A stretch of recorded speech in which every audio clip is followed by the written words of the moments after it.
दोस्तों नमस्कार, मेरा नाम है अनूप आकाश वर्मा और आप देख रहे हैं द रिपोर्टर हिंदी। बीएसपी के उत्तर प्रदेश अध्यक्ष विश्वनाथ पाल के कथित वायरल वीडियो ने उत्तर प्रदेश की राजनीति में एक नई बहस छेड़ दी है। वीडियो में कथित तौर पर मायावती से मुलाकात के लिए 5 लाख रुपए और विधानसभा टिकट के बदले 3 करोड़ 35 लाख रुपए की चर्चा सुनाई देने का दावा है।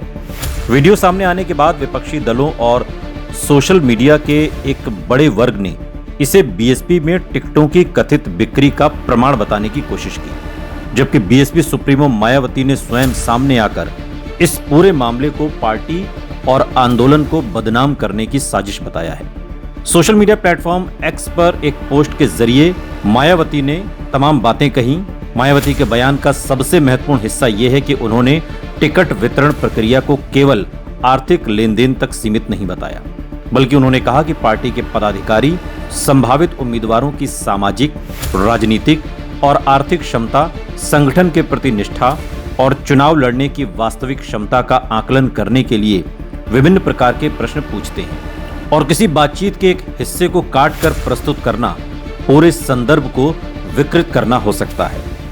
अब प्रश्न यह है कि क्या ये वास्तव में बीएसपी को बदनाम करने की कोशिश है या फिर बीएसपी की अंदरूनी राजनीति का ये वो पक्ष है जो वर्षों से चर्चा में रहा है और अब एक बार फिर सार्वजनिक हो गया है। इस प्रश्न का उत्तर पाने के लिए केवल वर्तमान वीडियो नहीं बल्कि बीएसपी के राजनीतिक इतिहास, उसके संगठनात्मक ढांचे, टिकट वितरण की परंपरा और पूर्व में उठे विवादों को भी देखना होगा। बीएसपी की स्थापना कांशीराम ने एक आंदोलनकारी संगठन के रूप में की थी।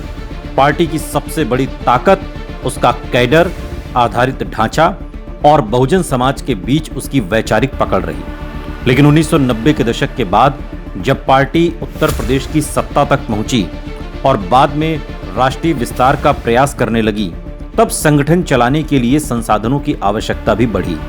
मायावती स्वयं कई बार सार्वजनिक मंचों से कह चुकी हैं कि उनकी पार्टी बड़े कॉरपोरेट घरानों या उद्योगपतियों से चंदा नहीं लेती और कार्यकर्ताओं व समर्थकों के सहयोग से चलती है। इसी कारण बीएसपी में आर्थिक रूप से सक्षम उम्मीदवारों को प्राथमिकता दिए जाने की चर्चा वर्षों से होती रही है। राजनीतिक विश्लेषकों का एक वर्ग मानता है कि बीएसपी उन चुनिंदा दलों में रही है जहां उम्मीदवार के सामाजिक समीकरण और वित्तीय क्षमता दोनों को समान महत्व दिया जाता है। यही कारण है कि चुनावों से पहले पार्टी में बड़ी संख्या में ऐसे नेताओं का प्रवेश होता रहा है जो आर्थिक रूप से मजबूत माने जाते हैं। 2007 में पूर्ण बहुमत की सरकार बनने के बाद भी कई बार आरोप लगे कि टिकट वितरण में आर्थिक पक्ष महत्वपूर्ण भूमिका निभाता है। हालांकि इन आरोपों को कभी कानूनी रूप से सिद्ध नहीं किया जा सका। 2012, 2017 और 2022 के विधानसभा चुनावों के दौरान भी विभिन्न क्षेत्रों से टिकट के बदले धन मांगने या संगठन में पद देने के बदले आर्थिक सहयोग लेने के आरोप सामने आए थे। कई नेताओं ने पार्टी छोड़ते समय ऐसे आरोप लगाए, लेकिन अधिकांश मामलों में उनके पास ठोस प्रमाण नहीं थे। दूसरी ओर यह भी सच है कि भारतीय राजनीति में लगभग सभी दल चुनावी टिकट देते समय उम्मीदवार की आर्थिक क्षमता को देखते हैं, क्योंकि चुनाव लड़ना अत्यंत महंगा हो चुका है। बीएसपी के मामले में अंतर सिर्फ इतना है कि पार्टी खुलकर उम्मीदवार की आर्थिक स्थिति पर चर्चा करती रही है। मायावती के बयान में यही बात परोक्ष रूप से दिखाई देती है कि संभावित उम्मीदवार की आर्थिक हैसियत का आकलन किया जाता है।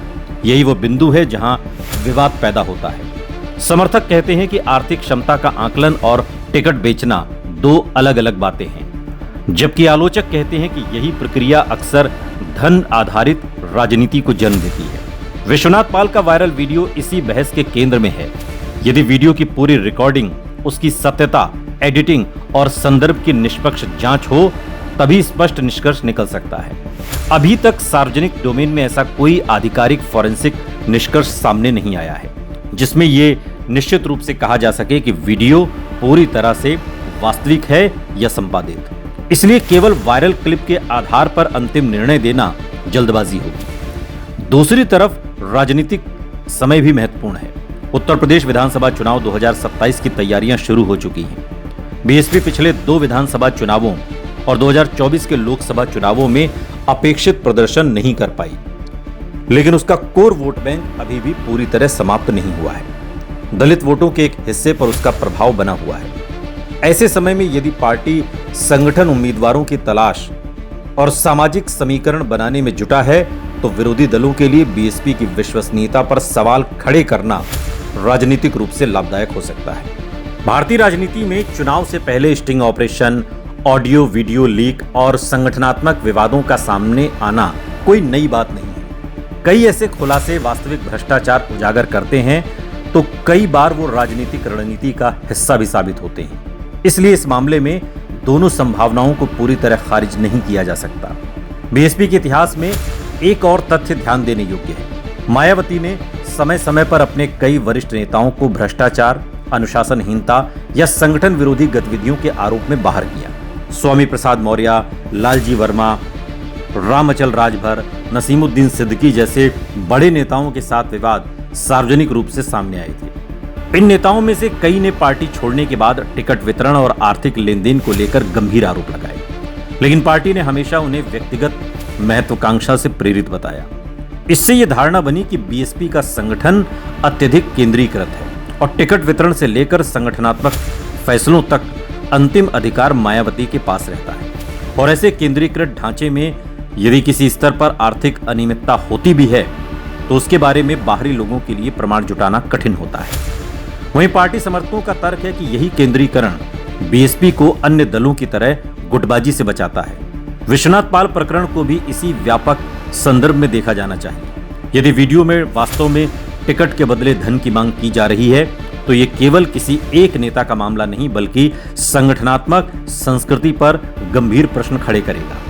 लेकिन यदि बातचीत संभावित उम्मीदवार की चुनावी क्षमता, संसाधनों और संगठन को सहयोग देने की योग्यता को परखने के लिए थी और उसे संदर्भ से काटकर प्रस्तुत किया गया तो ये बीएसपी की छवि खराब करने का राजनीतिक प्रयास भी हो सकता है। फिलहाल उपलब्ध तथ्यों के आधार पर सबसे संतुलित निष्कर्ष यही है कि मामला अभी आरोप और प्रत्यारोप के चरण में है। वीडियो ने बीएसपी की उस पुरानी छवि को फिर से चर्चा में ला दिया जिसमें टिकट वितरण के दौरान आर्थिक क्षमता की भूमिका को लेकर सवाल उठते रहे हैं। साथ ही ये भी सच है कि चुनाव नजदीक आते ही राजनीतिक दलों के खिलाफ इस प्रकार के अभियान तेज हो जाते हैं। इसलिए बिना स्वतंत्र जांच, वीडियो की फॉरेंसिक पुष्टि और पूरी बातचीत के सार्वजनिक होने के किसी भी निष्कर्ष तक पहुंचना उचित नहीं होगा। राजनीतिक दृष्टि से देखें तो इस विवाद का सबसे बड़ा प्रभाव बीएसपी की नैतिक विश्वसनीयता पर पड़ सकता है, क्योंकि पार्टी को स्वयं अन्य दलों से अलग वैचारिक और आंदोलनकारी संगठन के रूप में प्रस्तुत करती है। यदि पार्टी इस मामले की पारदर्शी जांच कराती है और आरोपों का तथ्यात्मक जवाब देती है तो नुकसान सीमित रह सकता है।